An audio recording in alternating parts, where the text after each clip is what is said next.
Shalom Bapak Ibu, Saudara-saudara yang terkasih, selamat malam. Kita jumpa lagi dalam program Night Call GPIB.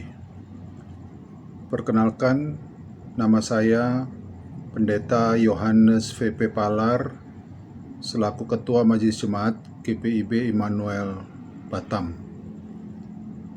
Kita akan membaca Alkitab dari Kitab Mazmur pasal 85 ayat 10 sampai 14. Tapi sebelumnya mari kita berdoa, mohon penyertaan Roh Kudus. Kita satu dalam doa. Bapa di sorga, kembali kami datang ke hadirat-Mu, kami mengucap syukur Engkau selalu menyertai kami dalam keadaan apapun. Kami mengucap syukur untuk kesempatan indah yang boleh kami alami lagi saat ini. Tiada lain kami dapat bersekutu bersama-sama di sekitar firman-Mu. Tolong kami Roh Kudus dapat mengerti firman Tuhan yang akan kami baca dan dengarkan, dan dapat kami laksanakan dalam hidup kami. Dalam nama Tuhan Yesus kami berdoa. Amin. Mazmur 85 ayat 10 sampai 14 menyatakan demikian. Sesungguhnya keselamatan daripadanya dekat pada orang-orang yang takut akan Dia, sehingga kemuliaan diam di negeri kita. Kasih dan kesetiaan akan bertemu, keadilan dan damai sejahtera akan bercium-ciuman. Kesetiaan akan tumbuh dari bumi, dan keadilan akan menjenguk dari langit. Bahkan Tuhan akan memberikan kebaikan, dan negeri kita akan memberi hasilnya. Keadilan akan berjalan di hadapannya, dan akan membuat jejak kakinya menjadi jalan. Sampai demikian jauh bacaan Alkitab. Terpujilah Kristus, Maranatha. Bapak Ibu, saudara-saudara yang terkasih dalam Tuhan, ada satu cerita. Ada sekelompok anak-anak sedang berjalan-jalan. Sampai di satu rumah, mereka melihat ada pohon mangga di halaman rumah itu. Buahnya sudah berbuah dan sudah masak. Lalu anak-anak itu bersepakat untuk mengambil buah mangga itu, masuk ke halaman rumah orang tersebut, lalu mengambil buah mangga dari pohonnya. Dengan kata lain, mereka akan mencuri buah mangga itu. Tapi ada satu anak namanya Petrus tidak mau. Teman-temannya katakan, "Nggak usah takut. Yang punya rumah tidak melihat kok." Tapi si Petrus katakan begini, "Aku bukan takut sama yang punya rumah. Aku takut sama Tuhan. Kan Tuhan selalu melihat perbuatan kita." Saudara, si Petrus ini dari kecil sudah diajar untuk takut Tuhan, takut akan Tuhan. Saudara, itulah juga yang mau ditekankan oleh pemazmur dalam bacaan kita, yaitu agar umat Israel senantiasa takut akan Tuhan. Ayat 10. Orang yang takut akan Tuhan, itu artinya orang yang selalu mengandalkan Tuhan dalam hidupnya. Sekaligus juga adalah orang yang selalu mematuhi perintah Tuhan. Yang dia takuti adalah tindakan yang melawan Tuhan, atau tindakan yang melanggar larangan Tuhan. Istilahnya berbuat dosa, itu yang dia takuti. Lalu apa yang akan dialami bagi orang yang takut akan Tuhan? Menurut pemazmur, setidaknya ada 3 hal yang akan dialami dan diperoleh oleh orang-orang yang takut akan Tuhan. Yaitu yang pertama, memperoleh keselamatan dari Tuhan. Ayat 10. Siapa orang yang ingin binasa?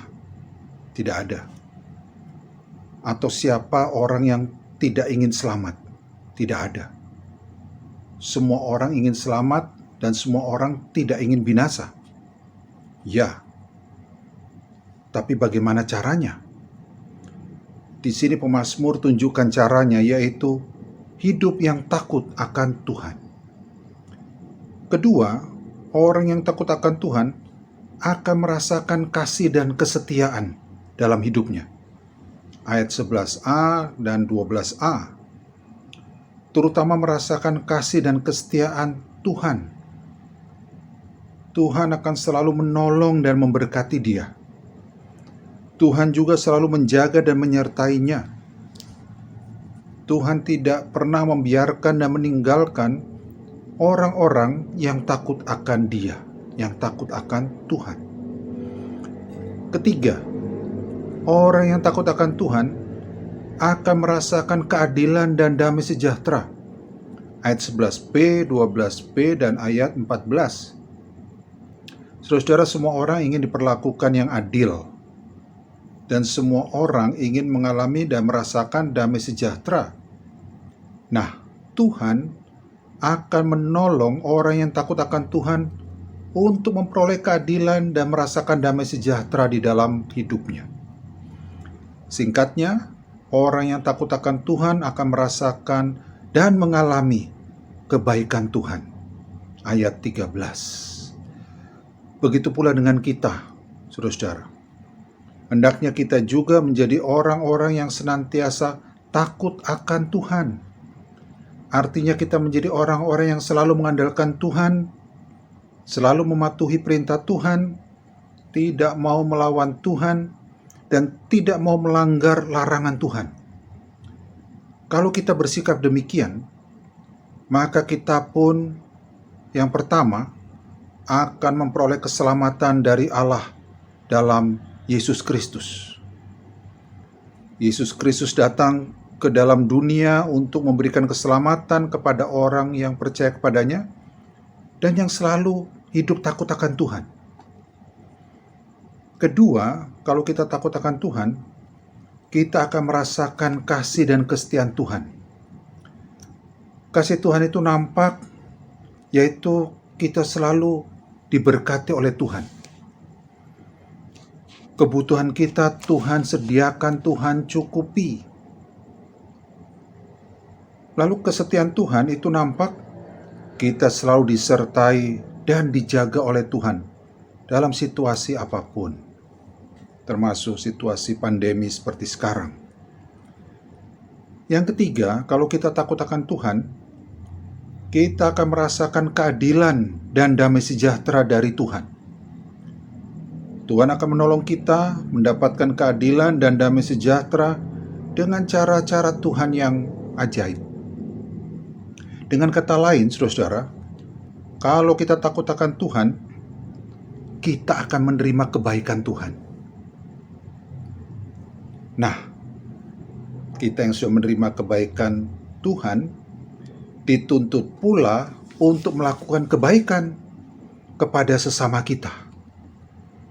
Yaitu kita mau memberitakan kabar keselamatan Allah dalam iman kepada Yesus. Ya, supaya orang lain pun boleh mengenal Yesus dan diselamatkan.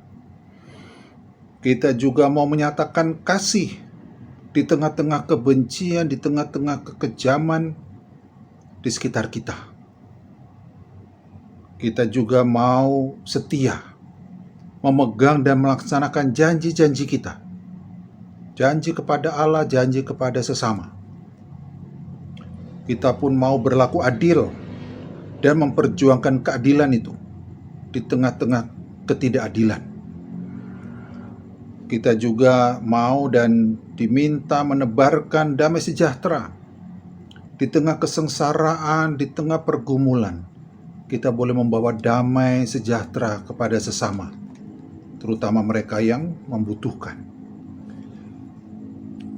Bapak, Ibu, saudara-saudara yang terkasih di dalam Tuhan, pada waktu tentara Soviet menduduki Rumania pada menjelang akhir Perang Dunia Kedua, banyak tentara Jerman yang ditangkap, menjadi tawanan. Prajurit Jerman yang kelihatan di jalan dapat ditembak mati secara terang-terangan, begitu. Nah, pada suatu ketika ada 2 orang tentara Jerman yang berhasil melarikan diri dari tempat tahanan mereka. Mereka lalu lari ke gereja Evangelical Lutheran Chapel. Sebab mereka ingat bahwa gereja-gereja Lutheran di Rumania berlatar belakang Jerman. Nah, ketika mereka masuk gereja tersebut, pendeta gereja itu menyambut kedatangan dua tentara Jerman yang ketakutan ini. Lalu pendeta itu memperkenalkan diri. Dia katakan, "Saya seorang Yahudi Kristen, dan semua keluarga saya dibunuh oleh tentara Jerman yang anti-Yahudi itu." Oh, dua tentara Jerman yang ketakutan. Dikira si pendeta akan membalas dendam kepada mereka. Tapi pendeta itu melanjutkan berkata, "Namun aku telah belajar dari Kristus tentang kasih dan pengampunan. Anda berdua datang ke gereja kami mencari perlindungan. Mari silahkan. Anda adalah tamu-tamu kami yang terhormat." Lalu si pendeta membawa dua tentara Jerman ini ke bagian belakang gereja, menyembunyikan mereka dan melayani mereka. Ini yang dibuat oleh pendeta di Rumania. Dia melakukan kebaikan kepada kedua tentara Jerman yang ketakutan itu. Pendeta di Rumania tersebut melakukan kebaikan seperti yang Tuhan kehendaki. Sekarang bagaimana dengan kita? Biar kita juga bisa berbuat demikian seperti pendeta Rumania itu, dan kita berkenan di hadapan Tuhan. Amin. Mari kita satu di dalam doa. Allah Bapa di sorga, kami mengucap syukur untuk firman-Mu yang boleh kami dengarkan dan renungkan bersama pada saat ini. Engkau ingatkan kami Tuhan agar kami boleh selalu menjadi orang-orang yang takut akan Tuhan. Orang-orang yang takut akan Tuhan akan merasakan kebaikan Tuhan. Kami yang sudah merasakan kebaikan Tuhan, Engkau minta juga boleh berbagi kebaikan itu kepada sesama. Kami boleh menjadi garam dan terang dunia untuk kemuliaan nama Tuhan. Kami boleh menolong mereka, terutama yang sedang susah, di tengah-tengah masa sulit, termasuk pada masa pandemi seperti sekarang. Mari Tuhan, tolong kami menjadi pelaku firman, bukan sekedar pendengar saja, agar kami layak dan berkenan di hadirat Tuhan. Hanya di dalam nama Tuhan Yesus, kami menyerahkan hidup kami, juga kehidupan keluarga kami dalam tangan-Mu. Amin. Tuhan Yesus memberkati. Shalom.